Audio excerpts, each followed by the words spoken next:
va a depender el tamaño del feto o el tamaño del bebé. Cuando se inicia el metabolismo de glucosa, la producción de insulina, no solamente se utiliza esta energía, sino que también inicia su almacenamiento en glucógeno, y este almacenamiento de glucógeno se hacen principalmente en el hígado y en el músculo, tanto esquelético como cardíaco. Cuando nace el bebé, se suprime el paso de nutrientes, lo cual conlleva a una disminución de los niveles de glucosa. Esta disminución de los niveles de glucosa se dice que tiene un nadir o su punto más bajo alrededor de la hora de vida. Es por esto que la Academia Americana de Pediatría recomienda que el inicio de la alimentación al seno materno se realice dentro de la primera hora de vida.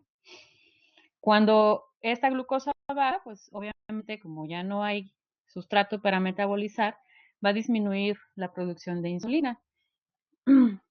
Pero además de eso, se va a producir glucosa por glucogenólisis, iniciando la depleción de las reservas de glucógeno, y finalmente se sabe que alrededor de las 10 horas el glucógeno de las reservas se acaba. Cuando este glucógeno se acaba, pues hay que utilizar vías alternas. Y esas vías alternas, pues es la gluconeogénesis, que es la obtención de energía del lactato y de los aminoácidos. Y cuando estas reservas también se depletan, inicia la lipólisis. Este es un punto crítico, bueno, de hecho, desde el principio es un punto crítico, porque las reservas, tanto de glucógeno como de grasa, son muy pequeñas en los recién nacidos, y no hablemos de los bebés prematuros y de los bebés con restricción de crecimiento. Entonces, es otra razón por la cual se recomienda el inicio de la alimentación dentro de la primera hora de vida, es que la alimentación estabiliza los niveles de glucosa. Esto se sabe en el recién nacido a término. El recién nacido pretérmino es otro mundo, pero de igual manera se debe de iniciar la alimentación enteral dentro de la primera hora en los bebés que se pueda.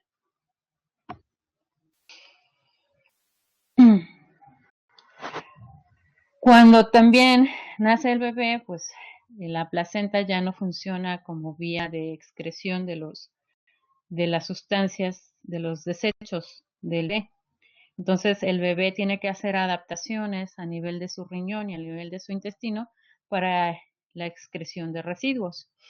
Se dice que la tasa de filtración glomerular está disminuida en los bebés, y aún más en los bebés prematuros, porque la vasculatura renal todavía tiene las resistencias vasculares elevadas, y esto pues repercute en la tasa de filtración glomerular.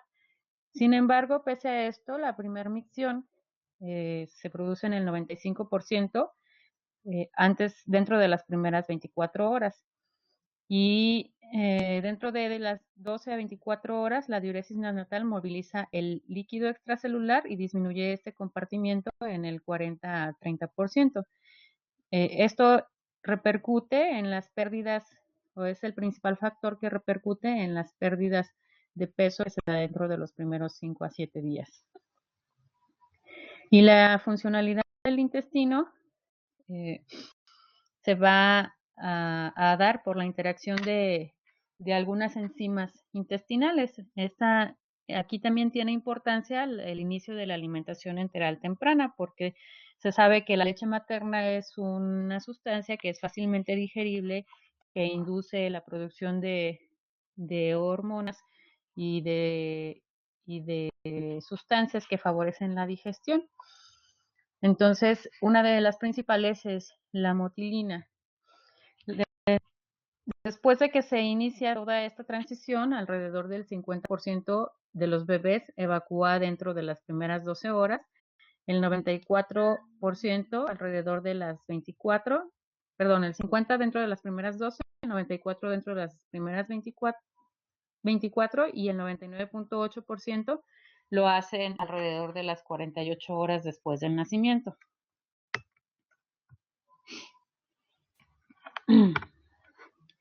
Entonces, ¿cuáles son las recomendaciones que se hacen y que ahorita se están tratando de cambiar para favorecer que la transición se dé de una forma más fisiológica? Bueno, la primera pues es que se debe de esperar el inicio de la labor de parto, porque su inicio espontáneo generalmente se da en el mejor momento de la función pulmonar del feto, cuando ya se ha revertido la producción de líquido hacia de la secreción hacia la absorción. Entonces ya se ha iniciado la liberación de los alveolos para que sean más fácilmente llenados con aire durante las primeras respiraciones. Y el surfactante ya se va a estar produciendo de una forma adecuada para prevenir las atelectasias y el síndrome de dificultad respiratoria. Otra de las recomendaciones es retrasar el pinzamiento del cordón o purgar el cordón umbilical. Esto facilita la transición por incremento del volumen intravascular y disminuye el riesgo de anemia por aumento de los niveles de hierro. Esto tiene mucha relevancia en los recién nacidos prematuros y más aún, aunque no sean prematuros, los recién nacidos enfermos que van a permanecer en las unidades de cuidados intensivos o intermedios, que van a requerir por su estado de enfermedad la constante toma de muestras y que por su mismo estado de enfermedad tienen mayor predisposición a anemizarse. Más sin embargo, es una recomendación que se hace no solamente para los enfermos, sino para los sanos también. Otra recomendación es el contacto piel con piel. Este contacto piel con piel se ha estudiado para ver si realmente tiene beneficios para controlar la temperatura de los recién nacidos con respecto al manejo en incubadoras. Y la mayoría de los estudios han encontrado una temperatura de 0.4 a 0.5 grados mayor en el contacto piel con piel que en la incubadora. El estudio que menos cantidad reportó fue de 0.17 grados centígrados por encima del nivel que manejaban los bebés en incubadora. Se hicieron controles a la hora, a las 6 horas y hasta incluso a las 120 horas para ver cuál era el mejor método y el contacto piel con piel salió ganando. Además de esto, pues favorece mejor control metabólico y todos los beneficios del programa Mamá Canguro, que también tiene mucho que ver con esto. Entonces, ¿cuáles son las intervenciones que normalmente hacemos y que no se han demostrado beneficios, sino al contrario, que pueden tener perjuicios para el recién nacido? El primero, pues, es la realización de la cesárea electiva, más cuando es una cesárea por una cesárea previa. Se dice que el bebé de una cesárea que se hace porque la mamá tiene antecedente de una cesárea previa tiene el doble de riesgo de desarrollar una taquimnea o un síndrome de dificultad respiratoria que un recién nacido que nace por vía vaginal. Otra es la succión orofaríngea. Más de esta succión orofaríngea generalmente, aunque se hace con una perilla de goma blanda, en algunas instituciones también se hace con sonda. Sin embargo, con los dos se ha visto que más del 15% de los neonatos a término desarrollaron arritmias severas, incluyendo bradicardia profunda, en respuesta a la aspiración nasofaringea. Y si se piensa que la aspiración de las secreciones orofaringeas se va a favorecer que el bebé alcance saturaciones objetivo más rápido, pues los estudios demuestran que es todo lo contrario, tardan más en alcanzar estas saturaciones objetivo. Entonces es otra de las rutinas que generalmente hacemos y que incluso en el manual de reanimación de la sexta edición ya se dice que se debe considerar para solamente casos que realmente lo requieran, no en todos. Otra es la administración de oxígeno. Tiene años, desde aproximadamente hace 10 años, que se ha estado estudiando las repercusiones que tiene el oxígeno en el recién nacido. se ha visto que los efectos adversos del oxígeno al 100% van a repercutir en la fisiología respiratoria, la circulación cerebral y posiblemente daño tisular.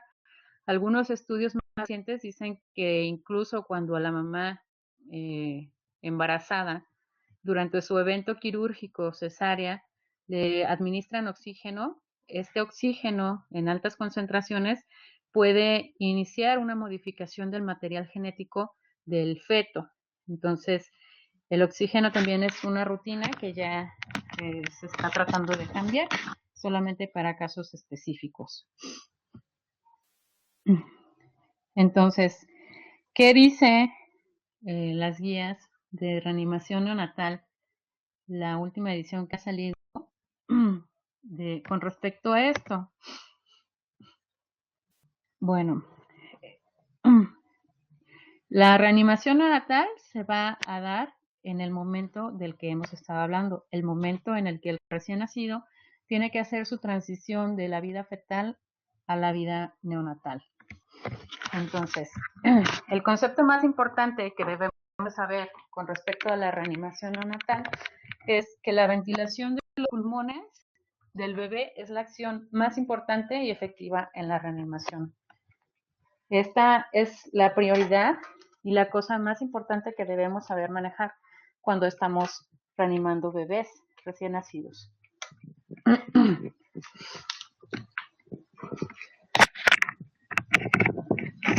Se dice que aproximadamente el 10% de los recién nacidos requieren de algún tipo de asistencia para iniciar la respiración al nacer y cerca de 1% nada más necesita medidas más complejas de reanimación para sobrevivir. ¿Qué quiere decir? Bueno, que tal vez el 10% requieran maniobras un poco más avanzadas que las iniciales y el 1% va a ocupar de maniobras avanzadas. ¿Hasta aquí vamos bien? ¿Sí se escucha adecuadamente?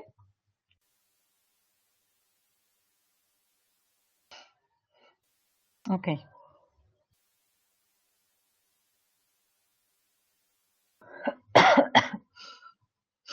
Bueno, entonces, de estas maniobras que les hablaba, este triángulo invertido habla de las maniobras que son necesarias para todos los recién nacidos, que son evaluar el riesgo de requerir reanimación. En todos los recién nacidos debemos de saber sus antecedentes, no preparar solamente la sala de reanimación con todo el equipo para casos que pensamos que probablemente van a requerir de esta reanimación, sino para absolutamente todos. Proporcionarles calor, poner en posición, despejar las vías respiratorias, si es necesario, secar y estimular la respiración. Con menos frecuencia pueden requerir oxígeno, requerir que se les asista con ventilación con presión positiva y que se les intube. Y rara vez que requieren de apoyo con compresiones torácicas y la administración de medicamentos. Este es el 1% del cual hablamos.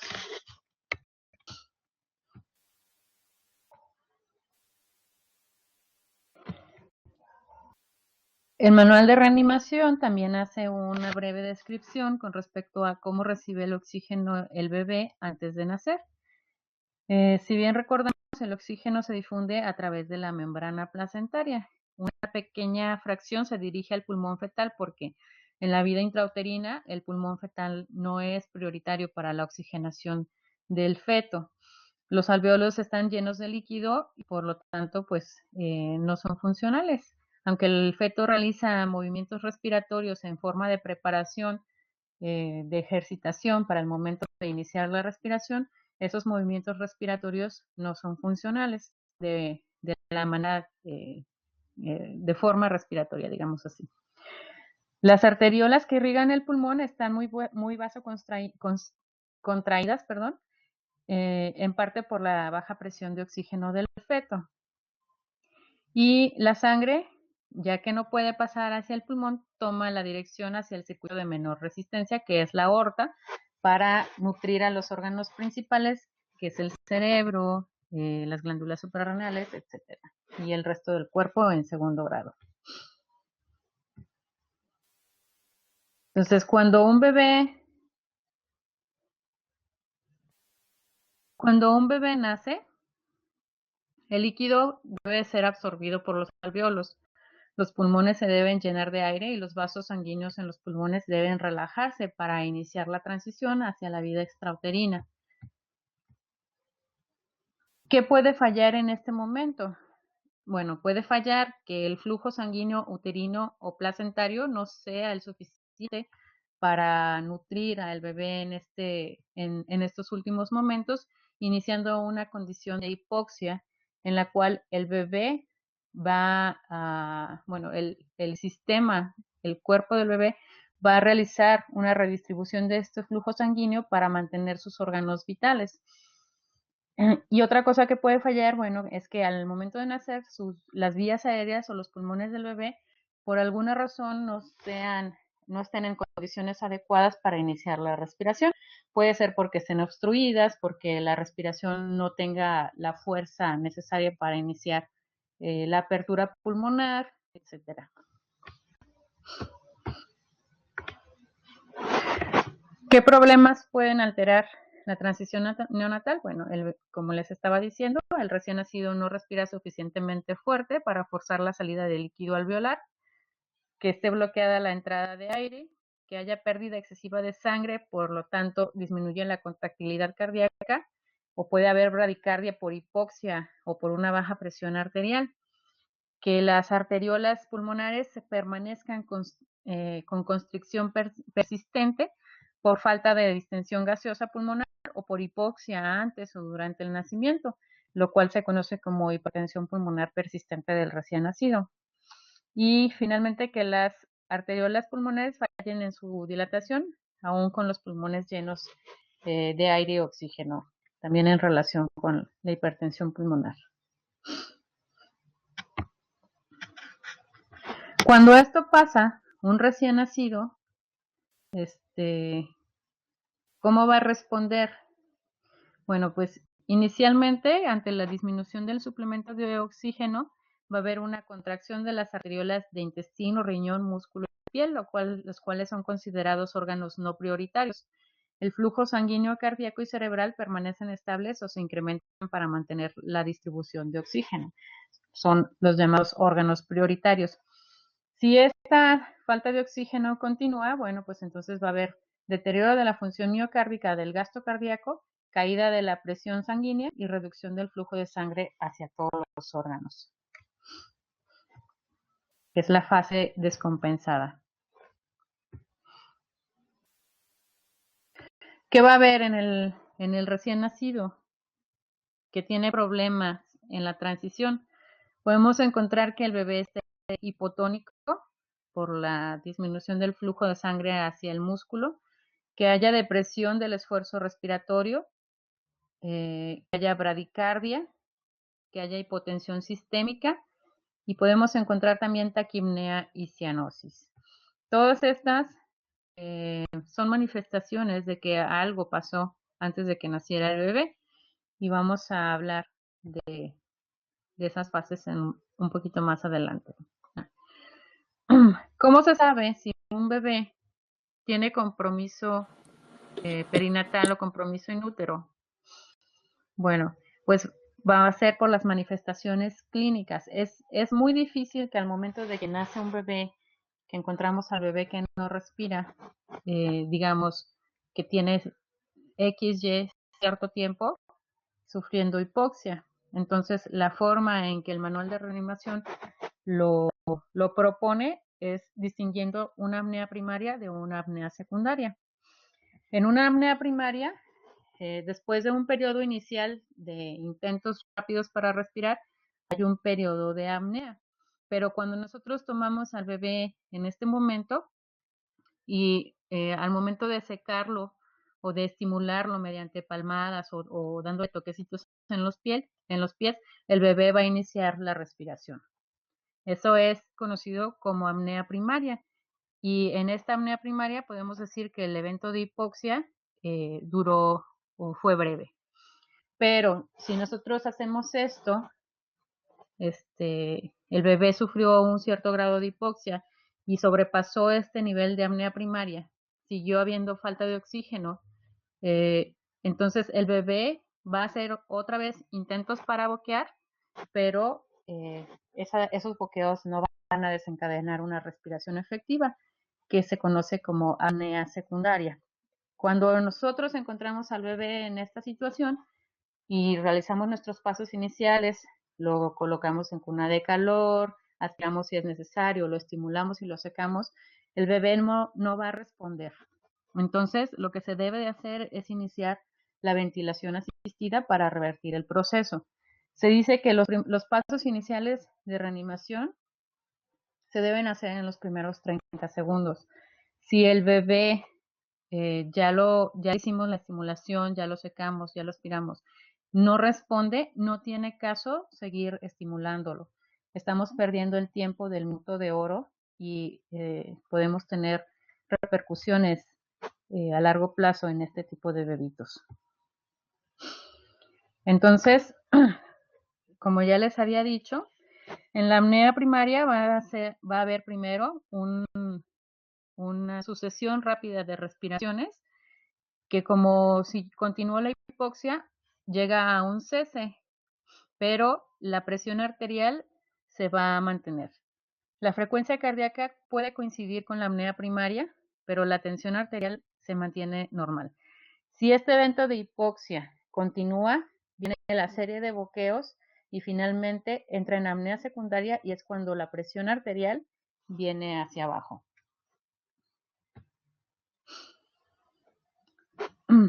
Entonces, como ya les decía antes, ¿cómo debemos prepararnos para la reanimación? Primero que nada, debemos conocer los factores de riesgo de los bebés, o sea, la historia perinatal. Pero esto no excluye de que un bebé que teóricamente no tenga factores de riesgo pueda desarrollar una transición neonatal alterada y llegar a estar dentro incluso de este 1% que requiere de maniobras avanzadas. Entonces, es imperdonable que no tengamos las cosas del equipo de reanimación en todo evento, porque no sabemos en qué momento pudiera haberse pasado por alto algún factor o alguna circunstancia, o en que incluso el evento anestésico, por más controlado que se quiera realizar, pueda tener repercusiones en el bebé y que este bebé nazca en apnea secundaria.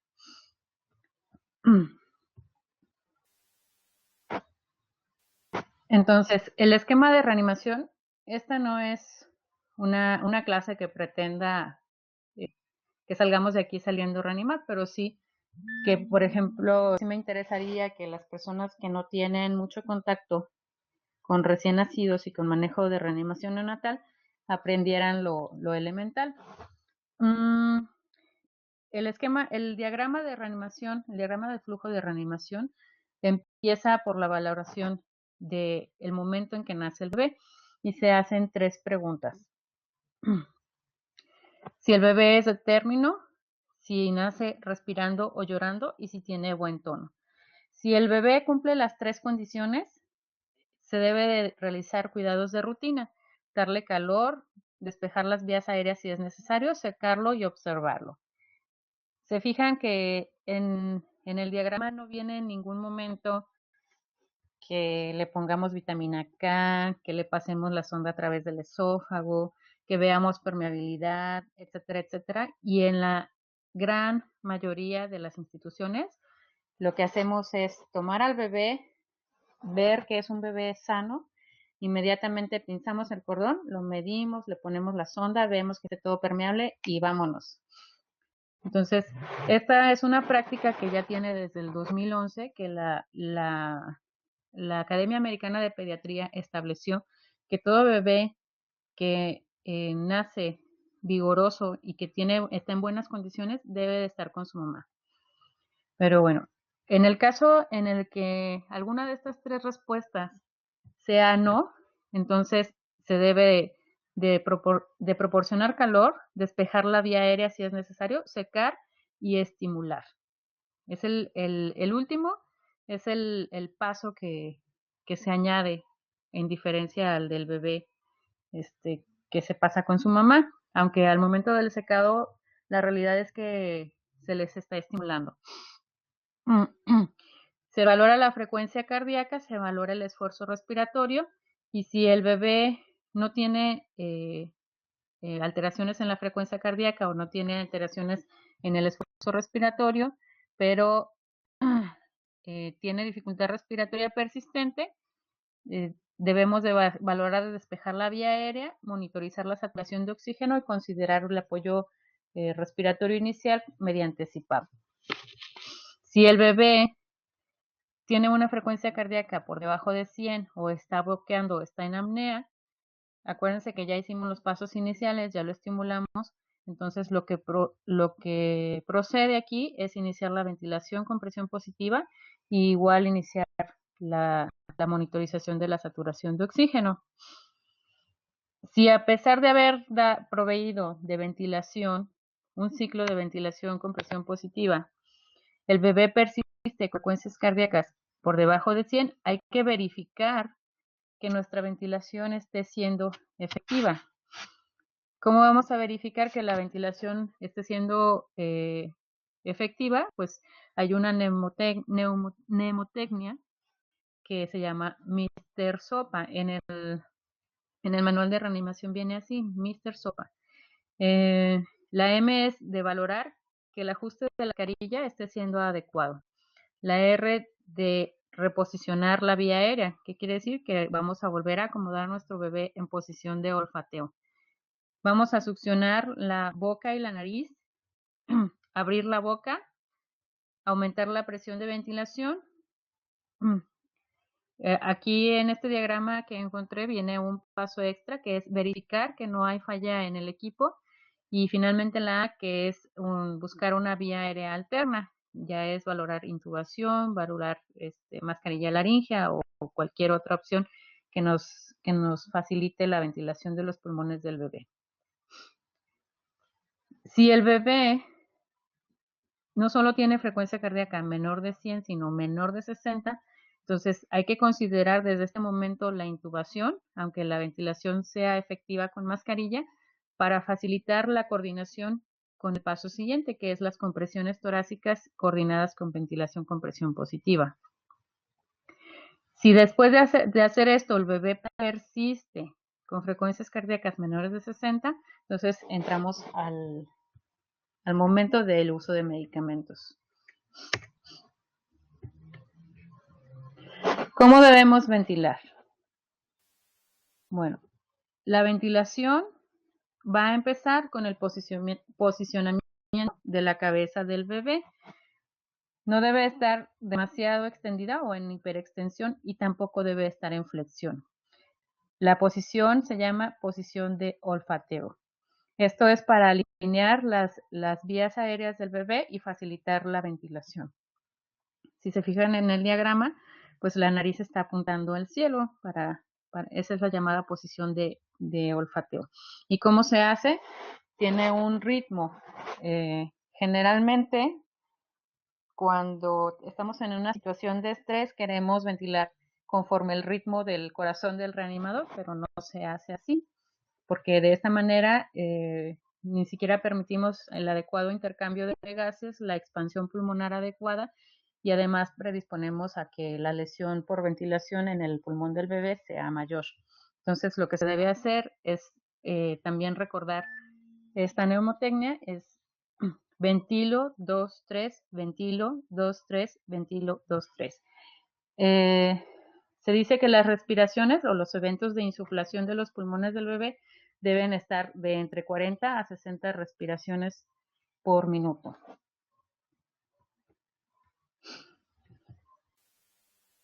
Estas son las medidas correctivas que ya les mencioné. Entonces, ya ventilamos a nuestro bebé y la frecuencia cardíaca está por debajo de 60. Entonces, el siguiente paso es iniciar las compresiones torácicas.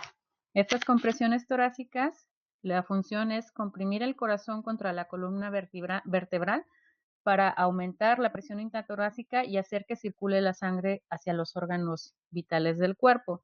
Cuando nosotros comprimimos, hacemos que el corazón bombee sangre hacia los órganos vitales principalmente, y cuando nosotros relajamos o descomprimimos el tórax, facilitamos el retorno venoso para nuevamente abastecer al corazón para la siguiente eyección.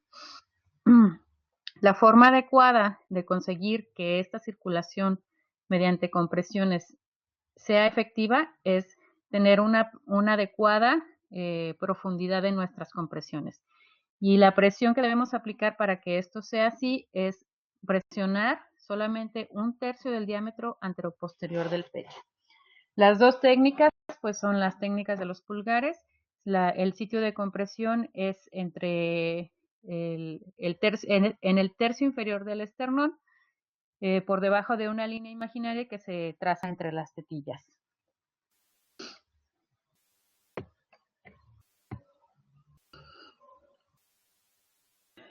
Y para las compresiones también tenemos un ritmo.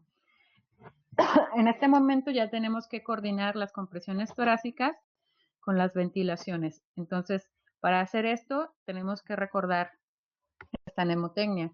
Es 1 y 2 y 3 y ventilo. Y 1 y 2 y 3 y ventilo. A sabiendas de que cuando yo digo 1, cuando yo digo 2 y cuando yo digo 3, estoy comprimiendo el tórax del bebé. Y cuando digo y ventila, la persona que está encargada de vía aérea está insuflando los pulmones del bebé. Entonces, ¿cuánto tiempo debemos de hacer esto? Se dice que cuando nosotros iniciamos las compresiones torácicas, debemos de tratar de disminuir en la medida de lo posible la interrupción de las compresiones para valorar frecuencia cardíaca, porque cada vez que nosotros interrumpimos las compresiones, si el bebé no ha iniciado una frecuencia cardíaca normal, lo que estamos haciendo es disminuir la efectividad de ese ciclo que estamos o que dimos. Entonces se recomienda que demos un ciclo de 45 a 60 minutos después de haber iniciado la coordinación entre compresiones y ventilación para volver a checar si la frecuencia cardíaca del bebé está teniendo efecto positivo. Y cuando finalmente se suspenden las compresiones, pues cuando la frecuencia cardíaca del recién nacido está por encima de 100. Ahora, hay unos casos especiales en cuanto a la reanimación. Ahorita no vamos a hablar de reanimación del recién nacido prematuro. En cuanto a estos casos especiales, voy a hacer hincapié en cuanto al niño teñido de líquido amniótico meconial. El manual de reanimación dice que nosotros tenemos que usar el buen juicio para el momento de decidir succionar la vía aérea de un recién nacido teñido con meconio. ¿Por qué? Porque cuando el recién nacido nace teñido de meconio, puede nacer en dos situaciones, en dos condiciones. Una, que nazca vigoroso, que nazca con buen esfuerzo respiratorio, con buen tono, y otra, que nazca con pobre esfuerzo respiratorio y con pobre tono. Entonces, se dice que el manual de reanimación, la sexta edición del 2011, dice que se debe aspirar la tráquea solo si el bebé teñido de meconio tiene respiraciones o tono muscular deprimido o si tiene una frecuencia cardíaca por debajo de 100 latidos por minuto. Que esta succión se debe de realizar con una presión de aspiración de no más de 100 milímetros de mercurio y que no debemos de aspirar más de 3 a 5 segundos en lo que retiramos el tubo con el cual estamos realizando la aspiración. Y que si nosotros entramos y no obtenemos meconio en una primera aspiración, ya no debemos de repetir el procedimiento, cosa que también muchas veces hacemos, retrasando el inicio de la reanimación efectiva. Entonces, esto es lo que dice el manual de reanimación. Pero ahora, resulta que a partir del 2015 se hicieron algunas modificaciones. En el manual de reanimación, que está por salir la edición en español, dice que se introdujo el término soporte de transición. Este término soporte de transición se introdujo para distinguir mejor entre las intervenciones necesarias para restaurar las funciones vitales orgánicas o lo que se llama propiamente reanimación y el apoyo de la transición, que es lo que hacemos o lo que debemos de hacer, de cuidar, para que el bebé haga su transición neonatal lo más tranquilamente posible y de forma efectiva. En cuanto al pinzamiento del cordón umbilical, se dice que para recién nacidos sin compromiso, ya sean a término o pretérmino, ahora se recomienda una demora del pinzamiento del cordón de al menos 1 minuto desde que se expulsa el tronco del bebé. No hay evidencia suficiente para recomendar un tiempo determinado para el pinzamiento que requieran reanimación en el paritorio, que ya les había dicho, que ahorita están haciendo algunos estudios en los cuales se dice que si el bebé requiere de reanimación, puede continuar sin pinzar el cordón en una mesa, o incluso hay quien dice que encima del tórax de la mamá se puede realizar los pasos de la reanimación, cosa que por experiencia lo veo muy difícil. Si simplemente el hecho de retrasar el pinzamiento del cordón es una situación difícil en los bebés que están vigorosos, ahora no hablemos de las condiciones críticas. Pero bueno, será algo bueno cuando se logre. Otra de las modificaciones, bueno, es que le dan una prioridad muy importante al manejo de la temperatura, tratando de mantener la temperatura de los recién nacidos que no tienen asfixia entre 36.5 y 37.5. La importancia de este objetivo, pues, es que las alteraciones tienen una asociación con una mortalidad y una morbilidad incrementada en los recién nacidos que sufren de hipotermia. Entonces, en el manual se está incluyendo que al momento del ingreso se debe de registrar la temperatura para tenerlo como un índice pronóstico y un indicador de calidad. Para conseguir esto, están proponiendo el uso de gases respiratorios calentados y humidificados, el aumento de la temperatura de la sala, el uso de cobertores plásticos de cuerpo y cabeza y la manta térmica, o solamente la manta térmica para reducir la hipotermia.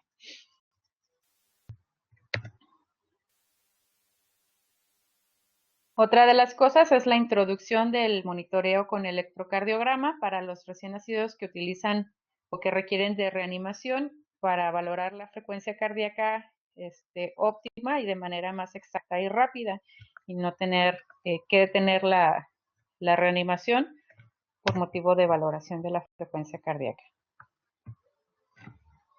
Y finalmente, con respecto al niño teñido de meconio, se dice que la intubación traqueal no se debe utilizar de forma sistemática en presencia de meconio y que solamente debe ser realizada cuando se sospecha de obstrucción traqueal.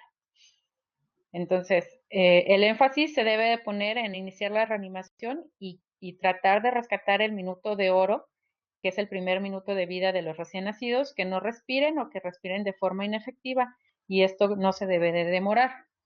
Entonces, se hicieron con respecto a esto un análisis de la morbimortalidad de los recién nacidos que nacían con líquido amniótico meconial, y se analizó, bueno, se encontró como resultado el hecho de que no había diferencia significativa en la morbimortalidad entre los recién nacidos que no nacían vigorosos y que se aspiraban directo a la tráquea y a los cuales se les iniciaba la reanimación sin una previa aspiración traqueal. Entonces, es en base a estos resultados que se hace esta nueva recomendación. Solamente se debe aspirar la tráquea en los casos en los cuales se sospeche de obstrucción traqueal. Bueno, eso es a grandes rasgos lo que es transición neonatal y el manejo del recién nacido en la sala de partos. ¿Alguien que tenga preguntas?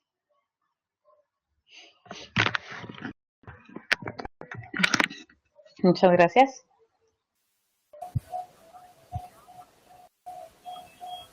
Gracias, doctora Dávalo. Muy buena su excelente presentación una vez más. Gracias. Pues nos ha aclarado muchas de las dudas. Solo quería hacer un comentario al respecto. Bueno, importantísimo el periodo de transición que usted mencionaba. De hecho, pues creo que va a tener una relación un poco con una clase que vamos a dar mañana, una conferencia que se va a presentar sobre el respecto de la absorción pulmonar, de la inhibición del surfactante, de cómo algunos elementos como la hipotermia pueden activar este surfactante, como la vía del parto, cómo es muy importante pues para esta transición. Ya vemos que la gran desventaja del parto vaginal es muy superior a la cesárea, ¿no?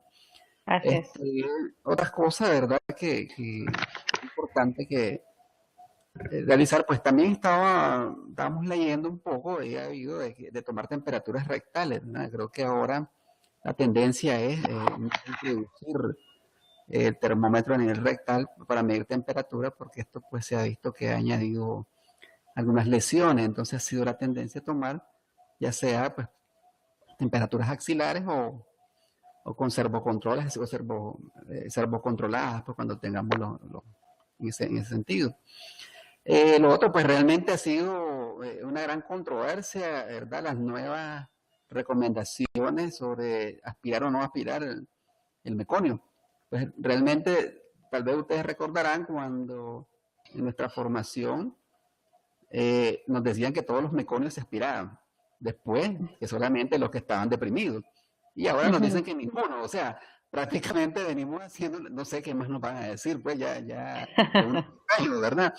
Pero llama la atención, o llama poderosamente la atención. Y nosotros realizábamos una pequeña encuesta a nivel de redes sociales y decíamos, bueno, o sea, ¿quién estaba a favor de dejar a un niño sin aspirar y verlo pues ahí impregnado de meconio y deprimido? Entonces, muchos, pero la gran mayoría, pues opinaba de que como que no sentía pues esa actitud de dejarlo, de no aspirarlo pues a estos pacientes como tales, porque pues ya sabemos la grandes consecuencias del síndrome de aspiración meconial. Vemos también cómo esta literatura o esta evidencia que se nos muestra sobre el meconio nos dice pues lo que hemos estudiado por mucho tiempo, de que el gran porcentaje de los síndromes de aspiración de meconio se dan intrauterinamente. Prácticamente, cuando el paciente nace, pues probablemente ya ha aspirado el meconio completamente y pues a veces es muy poco lo que podamos hacer. Creo que la presentación ha sido muy buena, muy excelente. Creo que nos ha recordado muchas cosas y yo creo que tenemos muchas preguntas por ahí, ¿verdad? El doctor Jorge Pong nos dice que en su unidad no cuenta con tubos de aspiración y que son útiles aspirar con sondas, pues, número 6 en la tráquea. No sé qué nos puede decir de eso, doctora. Pues, como tal, no les voy a hablar de estudios, ¿no? Pero la realidad es que en la mayoría de las unidades en las que he estado, y vaya que he recorrido ya todas las instituciones de salud en México, no es frecuente que haya sondas de aspiración meconial. Entonces, la realidad es que se hace con sondas de aspiración y depende del tamaño del bebé. Si es un bebé grande, es un bebé de término con buen peso, pues incluso se puede hacer con una sonda de aspiración 8 French. La 6 French también es escasa en algunas instituciones, de hecho en algunas ni siquiera existe. Entonces, esas las podríamos reservar para los recién nacidos un poco más pequeños, pero sí, o sea, si se toma la decisión de que es un recién nacido que efectivamente cumple criterios y se debe de aspirar la tráquea por la posibilidad de que haya meconio obstruyéndola, pues hay que aspirar.